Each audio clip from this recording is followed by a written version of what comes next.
Hello everyone, my name is Jesse Heisel. I'm an independent filmmaker, and if you're familiar with this channel, you know that I like to focus on the horror genre. But today I wanted to do a review on something a bit different. There's been a movie out for a couple of years called The Formula, and I wanted to give my personal review on it and kind of share some intake on this. Now, before I begin, I have to do a bit of a disclaimer that I am actually friends with the writer and director of this movie. Now, that's not going to change my opinion about this film at all. I just feel that from what I've seen from other reviews and ratings online, there's just been a few misconceptions or false reviews or false opinions, I guess, about this film, and I just kind of wanted to give my own take on it and also just kind of shed some light on a few things. The Formula is about two college engineer friends who figure out a formula that basically is able to allow them to get any woman they want through a mathematical equation. Now, this film premise is not exactly the most original or anything, but it does have its charm to it, and I like it. I do like this film. I like it a lot, actually. If you don't know the independent filmmaker who made this film, his name is Joe Clark. This was his third film at the time. He's made a film after this, and I've seen all of his work. I will say that so far, to the other works I've seen of his, this is definitely his best movie. For different reasons. He focuses on comedy, and in this one I think the comedy is there. It's funny, which is what you want in a comedy.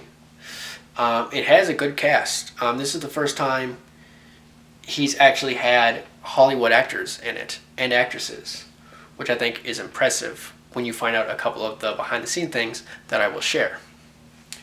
I think even though the plot is not original, I think by itself it's good. It has a good flow to it. The characters, I like them. I really like these characters. From the main characters to the supporting roles, I mean, they're all great. I really like them. They're enjoyable to watch on screen. They're likable, and all in all, they're just fun time to watch this film. Definitely the comic relief of this film is Tyler Tribeck, or Thrybeck I should say. Tyler, for short. He's definitely the charm, the funny guy in the film. He basically steals every scene he's in. You know, I've seen him in other works, and he definitely shines in this film the most. He is very funny, and you can definitely tell there are some improvised scenes, and those are definitely by far the funniest scenes.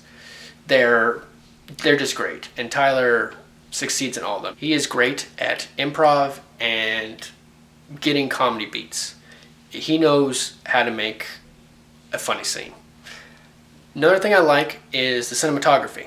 Cinematography is very well done, from both the camera work and the lighting. When you're in the science labs, the lighting is great with different colors and different shadows, and it's just all great. It looks good. You know, it looks professionally done. Camera work as well. They have dolly shots, crane shots, handheld shots, long takes. I mean, a lot of good things about the cinematography. Now, here are the couple of things that I don't like about the film, or at least have some criticism to put on it. One of the big criticisms that I've heard in other reviews, and I do agree with, is the sound. The sound was not the best at times with this film. There were times where You heard audio clips. Um, there were times where the sound quality was not to par with like the room tone and just things like that. It wasn't throughout the entire movie, but there were definitely scenes that it was noticeable, and that's definitely something that should be noticed and talked about in a review. Um, wasn't the worst I've ever had or seen, but still, I mean, it could have been better. It definitely could have been better. And now I want to kind of share some light on this film, or at least kind of do some explanation to help this movie for better explanation, I guess, for the people who have given bad reviews or poor ratings or anything. And some I can understand, but it's because they didn't have an understanding of what happened. A lot of the criticism about this film is based off of the poster. If you go on IMDb, which I am right now, the poster is basically 3 attractive women in bikinis and the 2 main stars in the background. And when you go on Netflix, the movie is rated under raunchy comedy. And that's a lie. This film's not raunchy. There's no on-screen sex. There's implied sex scenes, or like a scene starts right after a sex scene would have happened. It's implied, but it's never shown. There's some like kissing, but that's really it. And there's no nudity. Well, nope, that's a lie. You do see some man ass, so there is that. Yes, you do see Tyler's ass in the film. So if you're in the man ass, you'll get that in this movie. But besides that, yeah, this film is not raunchy, and I feel that's the big reason why people either hate this film or give it bad ratings, because the poster lied and the advertisement lied. But that's not the filmmaker's fault, and that's what I kind of want to share with everyone. That wasn't their idea. The filmmakers, they didn't make this poster. It was the marketing company who sold the DVDs who did it. All right, they're the ones who sold this film as a raunchy comedy, as a poster with what was going to be implied there's going to be sex and nudity, like American Pie type of film. And that's not the filmmaker's fault. They wanted to make a romantic comedy. They didn't want to make a raunchy comedy.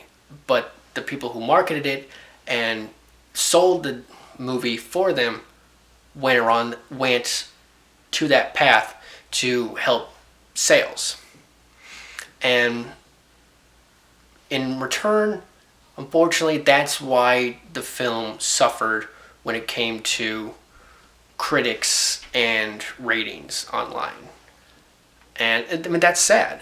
I mean, honestly, it is.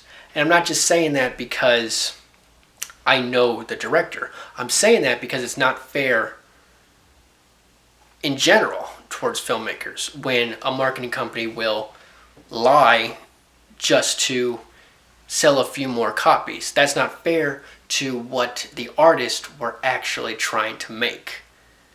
So that's kind of what I wanted to share, is that it's not the filmmakers who came up with this raunchy lie, basically. It was the marketing company.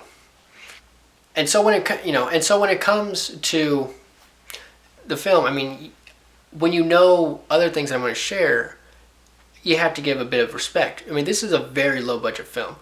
This film only had $25,000 for a budget. That's extremely low.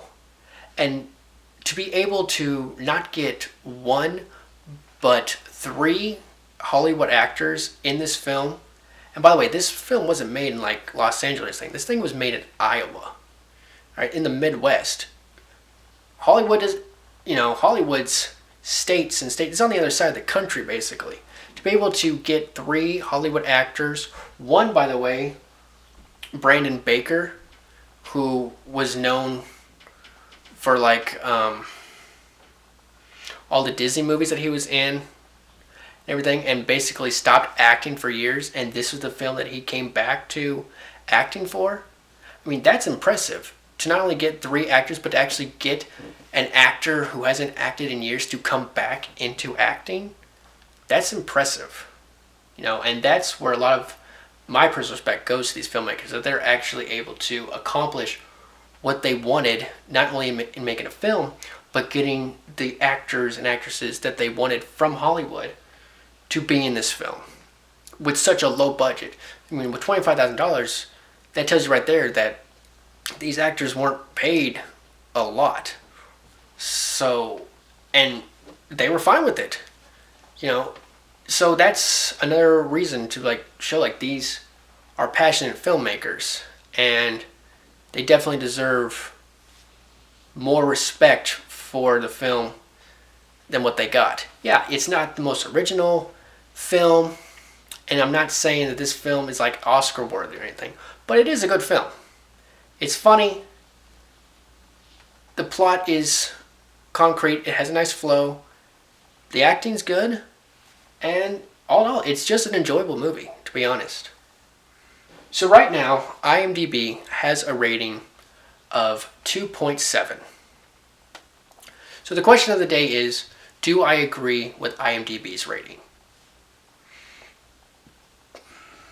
No, I do not agree with this rating.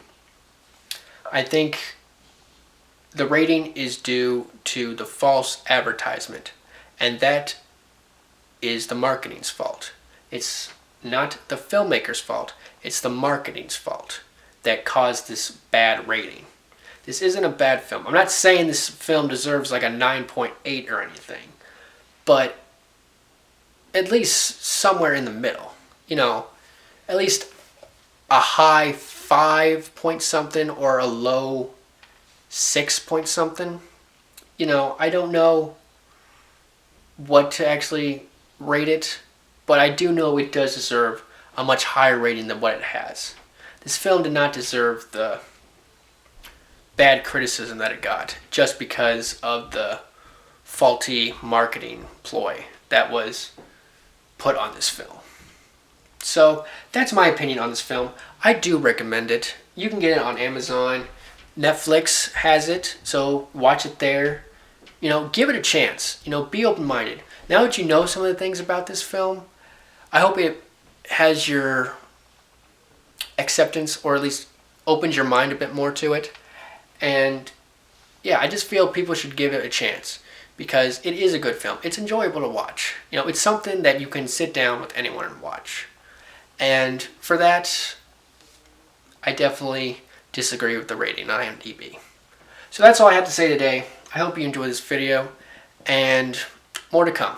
Thank you.